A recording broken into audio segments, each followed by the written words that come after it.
within each of us. I think every day we have this battle. Are we going to be a lion? Are we going to rise up? Are we going to be a scavenger? Are we going to tear down? The predicate for everything for the Lions is the idea that we live in an ordered universe in which your action actually matters. And that's a faith-based proposition. And then on the other hand, you have the Scavengers, who are mainly driven by resentment and envy. There's a great conspiracy designed to harm them. It seems to me we have two Churchillian figures right now, a pair of lions. I think they are certainly holding back the flood tides that Scavengers are posing against the civilizations. Israel, because it's on the front lines, because it's in the worst area of the world, that means that their 18-year-olds have to be lions. They don't really have a choice in the matter. And so this isn't just a sort of broad call to change our politics. It's a broad call to find that which is best and strongest in ourselves, revivify that, and then act in the world on it.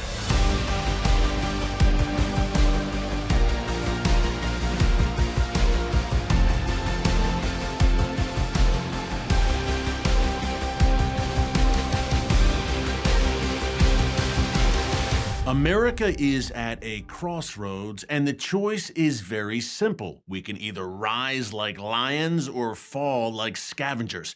In his brand new book, Lions and Scavengers, Ben Shapiro takes a hard look at the cultural, political, and spiritual battles shaking our nation and the West, and calls us to courage, virtue, and truth. Ben, of course, is host of The Ben Shapiro Show and co-founder of The Daily Wire, and he joins us now. Ben, great to see you. First of all, congrats on the book. Secondly, dig into this a bit for us. Lions and Scavengers. Ben, I think it applies to individuals, nations, civilizations. What are the traits of the lion and the scavenger, and why is that so relevant to America today?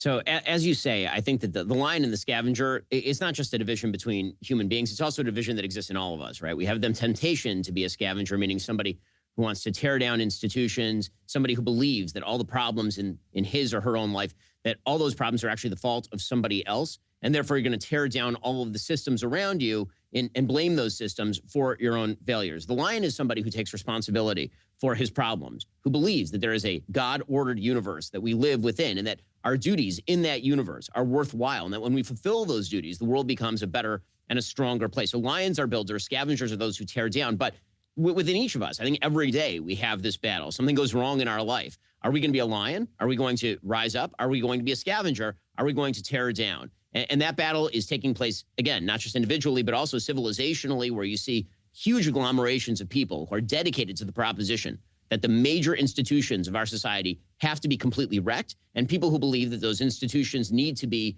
rebuilt, strengthened, that the social fabric that we all live within has to be woven stronger. Again, I think that all of those characteristics can be found everywhere from foreign to domestic policy, and then all the way down to the individual level. Ben, so true. And you write that America is a nation of lions, founded by lions, men of great strength, great grit. Talk more about that, how we were founded and still are a nation of lions, but how, again, the scavengers are trying to tear away at the very fabric of not only the foundation of this nation, but Judeo-Christian Western civilization. Exactly. So I think that when you look at the foundation of the country, I'd say that a pride of lions, a group of lions, is made up of hunters, weavers, and warriors. When you're talking about hunters, you're talking about people who innovate, people who go out into the wilderness, people who cross oceans to come to an unsettled continent and then proceed to carve an enormous and successful civilization out of that continent. Today, those would be people who innovate, people who build businesses, people who develop new products and services. And then you have weavers, people who are dedicated to building the social fabric, people who are bringing people to church, people who are involving people in community, the mothers and fathers who build families together and then build communities around those families. Those are the weavers. And then you have the warriors, who are the people who, of course, have to defend all of this. You're talking here soldiers, police officers, individuals who have to defend against the predations of people who would tear all of that down. And in order for lions, who are by nature dutiful and ambitious, to live together, you have to have a system of rules and roles. And that's what we created in the United States in a unique way through the Constitution of the United States, counterbalancing interest against interest. And then on the other hand, you have the scavengers, who are mainly driven by resentment and envy. They're driven by the idea that they have been wronged by society, that there's a great conspiracy designed to harm them, and that all the systems of society are oriented against their success. And those people want to tear down all of those systems. They don't believe in private property because private property is biased against them. They don't believe in free speech because free speech violates their feelings of internal identity. They don't believe in the equal rule of the law, because equal rule of the law suggests that everybody is sort of on equal footing before God. And so when you get rid of all those things, what you end up with is an agglomeration of what I call in the book looters, lechers, and barbarians, people who really want to tear down the civilization for a variety of reasons, but come together to tear it down. So barbarians are people who exist generally outside, originally, the realm of the civilization, and who have decided that Western civilization is exploitative, bad, needs to be destroyed, root and branch.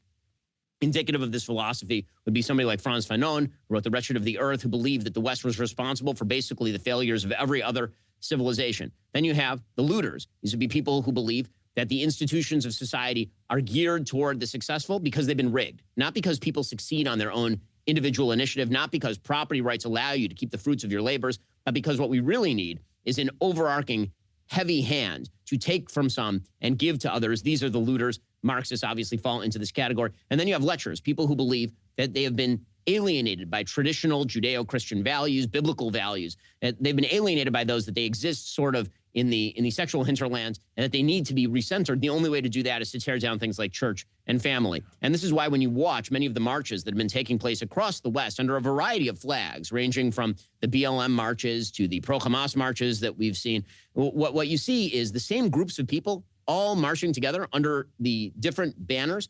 But the only thing that brings them together is general opposition to the rules of the road, to the civilization itself, to the institutions that make our civilization positive and great.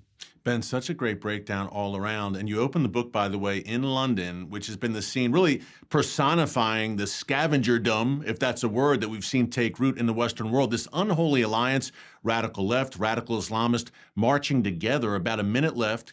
Can you talk a bit more about how these pro-Hamas mobs really crystallize everything you're talking about?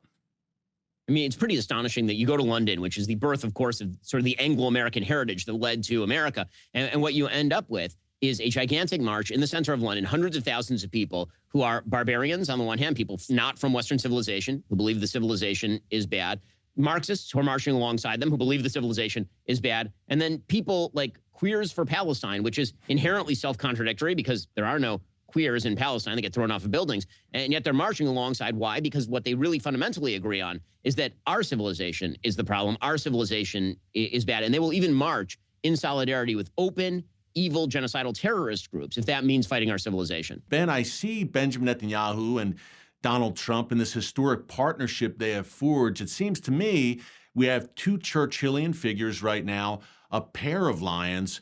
Can you talk about how, in essence, really, they may be saving Western civilization, especially with the destruction of Iran's nuclear facilities? In America, obviously, you have the president who's standing up to, I think, both conspiracy theorists on the right, but also more broadly to scavengers on the left, who are seeking to tear down basic American ideas and the meaning of America itself, the idea that the Constitution is good, the Declaration of Independence is good, that private property is good, that the basic promise of America of upward mobility and freedom and being able to keep what you earn and give it to your family, that all these things are good. President Trump is a reversion to an American type that seemed to have been abandoned for quite a while. And I think that he's stood in the breach. I think the reason he's popular is because, oddly enough, he is extremely mainstream. For all the people who claimed for years and years and years that he was out of the box and crazy, the truth is that he is much more, quote unquote, moderate than many of the other people in American public life, specifically because at root, he does believe that action in the world matters and that you have to actually achieve success in a free country based on your own initiative. And he sees himself in that way. And he sees that abroad as well. I mean, he looks at the world as a place where various powers are competing. He is not, I think, romantic about the way that the world works. I think that he looks at the international scene. He says, listen, having the biggest stick is the most important thing, and being willing to wield it is really important when you're talking about people who hate your civilization.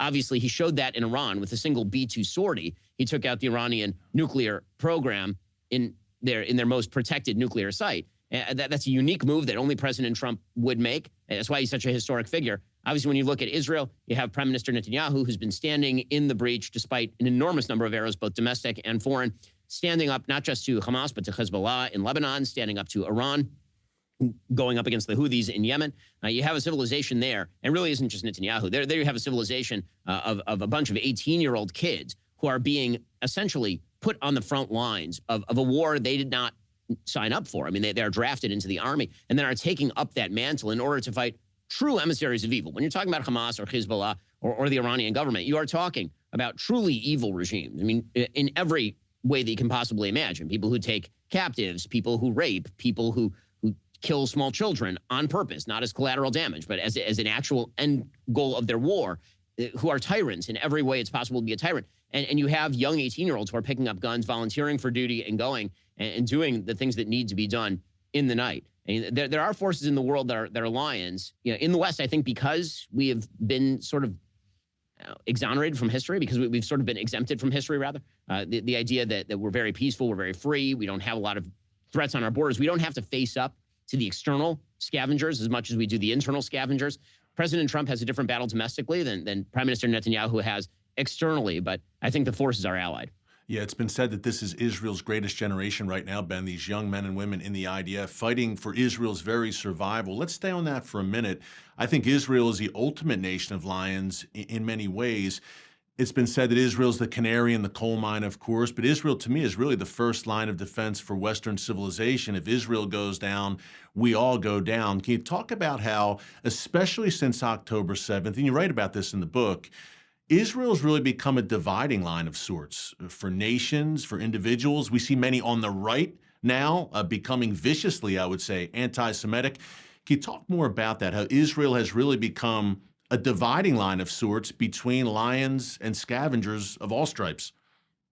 Yeah, I mean, listen, I think that America is a nation of lions when called upon to be so. We're lucky. We haven't really been called upon to be so, particularly often since the end of the Cold War. Israel, because it's on the front lines, because it's in the worst area of the world, that means that their 18-year-olds have to be lions. They don't really have a choice in the matter. And so, you know, I've spent an enormous amount of time in Israel since October 7th. And when I'm meeting with wounded soldiers, you know, you're talking about 21-year-old kids who are missing limbs, and they're coming up to me asking, what more can I do to fight for my civilization and fight for our civilization? I mean, that is a mentality that just does not exist in a very spoiled West that has been exempted from the vicissitudes of history. I think that the increase in anti-Semitism that we've seen in much of the anti-Israel rhetoric that we've seen on both the left and the right has to do with a broader conspiracy theory about society that I talk about at length in the book, that essentially says that the lack of success that you are seeing as a person, or that your particular identity group is seeing, it must be the result of some unnamed, unspecified conspiracy that lives in the shadows. And so what you have on the left is this theory of identity politics, whereby if a group is particularly successful, they must be the exploiter. If a group is unsuccessful, they're the exploited. It's very easy to see how that slides into anti-Semitism, because Jews in America are historically overeducated, they have good incomes, they tend to be very successful, and so they must be the great exploiters. You're seeing something kind of similar emerge from the horseshoe right, where there's a segment to the right that believes that white Christians predominantly have been victimized in America, which there's good evidence that white Christians are targeted by, for example, the Obama administration or the Biden administration. And that's not a conspiracy theory. That's just reality.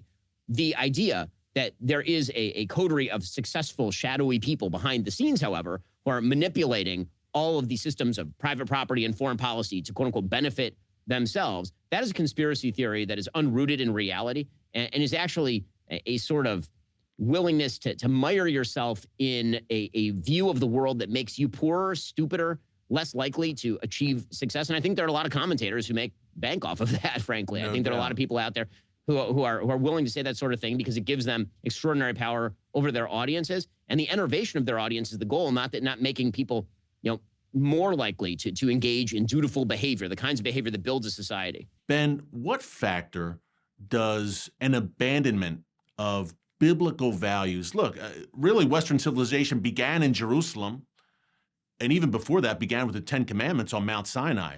But when a society, a civilization, especially Western civilization, abandons that, what are the consequences, and how does that kind of hasten the descent into scavenger status? So the predicate for everything for the Lions is the idea that we live in an ordered universe, an intelligible universe in which your action actually matters. And that's a faith-based proposition. You cannot make the argument just based on science alone that the world is an ordered place with actual moral rules. There's no way for it not to revert into some form of moral relativism. And so what the Lions believe, whether they are able to articulate it or not, is that there is a good and a bad in situations in life, that we are called upon by higher duty, by a moral faith-based duty to actually do the right things in life. And that when you do the right things, success tends to attend to you as a civilization. I mean, this is one of the main points of the Bible. It's kind of fascinating when you read the Old Testament. What you see is that God over and over and over says in the Old Testament, if you do X, Y will happen. If you perform well, you'll get all the blessings. If you perform poorly, then you will get all the curses. That's not because God is standing there with a giant hammer. That's because the world that God constructed actually makes sense according to God's rules. And when you obey God's rules, you are likely to do better as a civilization. And yes, likely to do better as an individual. Not true for every single individual, but true, broadly speaking, and true spiritually. That is the basis for any civilization. Because if you don't believe that the universe is an ordered place where solid, good, motivated action ends well for you and your civilization, then you get the opposite, which is the idea that the universe is a chaotic place where the only thing that matters in the end is power and who wields it. There is no actual real morality. There's just a matter of who grabs the gun and points it at somebody else, which is the ethos of the Scavengers. When you abandon the fundamental faith basis of our civilization, when you don't go to church, when you don't read the Bible, when you don't send your kids to these places and inculcate those values into your kids, what you end up with is a bunch of scavengers who are the children of lions, people who might have gone to church, didn't actually teach these values to their kids because they want to be broad-minded or let their kid find their own way. And now your kids end up being the scavengers, tearing down the very institutions that make the civilization capable of thriving and standing for the future. Yeah, Ben, I look at the lack of leadership in the Western world outside of Washington, D.C. right now, of course. I think of Anthony Albanese in Australia, Mark Carney in Canada, Keir Starmer in the UK, Emmanuel Macron in France. And it's weak, it's woke, it's craven, but you do such great work at the Daily Wire with Generation Z. You spend a lot of time speaking at universities, and there are polls and studies showing that faith is growing among that generation, among young people in America. Are you encouraged by some of the trends we see right now in Generation Z? Could we be raising up, as they are in Israel right now, of course, perhaps a generation of lions once again here in America? That's definitely the hope. I think that there's a need in the human heart for God. I think that we've tried to fill that hole in the human heart with a bunch of other things over the course of the last several decades, ranging from competitions over power to political hatreds for one another. And people are realizing that that's empty. And they're going back to the source of all things. They're going back to God. They're going back to biblical foundations. I'm hopeful that that's not just a reactionary move, that actually means something spiritually to people, that they actually engage with the values of the Bible, because that lies at the root, of course, of our civilization, at the root of our country. And if they do that, then yes, I do think that we won't just raise a generation of lions. I'm hopeful that our civilization will continue to be the lion among all the scavengers of the world. Ben, well said. And folks, a few quick reminders. Number one, be sure, of course, to follow Ben on X and across social media. Subscribe to his YouTube channel. Check him out on The Ben Shapiro Show, the #1 conservative podcast in America, and pick up Lions and Scavengers right now, dailywire.com. Ben, are you optimistic? When we look out at the horizon here in America in particular, which is the beacon of hope and light in the Western world right now, trends that you're seeing, we just talked about Gen Z, of course, sense of optimism. I mean, President Trump, obviously, it's a new day in America, but look, we've got this short window, it seems, 4 years at least, and it seems like we cannot squander this. How do you see the next few years perhaps playing out? And are you optimistic that we're on maybe an upward trend? You know, I think cautiously optimistic is probably the best way to put it. I think that we made the right decision with regard to President Trump. I think that you're seeing other lions rise up, ranging from Israel to Argentina, where Javier Milei is doing an amazing job. You're starting to see some actual reversion to sanity in other countries of the world. I'm hopeful we see more of that. But as my friend Dennis Prager is fond of saying, it doesn't really matter in the end whether we're optimists or whether we're pessimists, because it's God's plan that gets unfolded anyway. So the only thing that you can do in any case is your duty. And if we do our duty, then God's promise is that it ends up better. No doubt. And you actually unpack Argentina in the book. It's really a fascinating trajectory, Ben, that they've been on. Final thoughts, about a minute left. Final takeaways from Lions and Scavengers that you want everyone to know about and why they should pick up the book. I think the biggest takeaway is that in the end, this entire battle between Lions and Scavengers isn't a battle external to any of us as individuals. It's something that we, again, have to look into our own hearts every morning and decide whether to be a lion or whether to be a scavenger, whether we want to be a family of lions, a pride of lions, a nation of lions. And that's something that can start every single morning with every single decision that we make. And so this isn't just a sort of broad call to change our politics. It's a broad call to find that which is best and strongest in ourselves, revivify that, and then act in the world on it. The great Ben Ben Shapiro. Ben, incredible as always. Congrats on the book, my friend. Keep up the great work. Folks, again, Lions and Scavengers, the true story of America and her critics. Ben, God bless.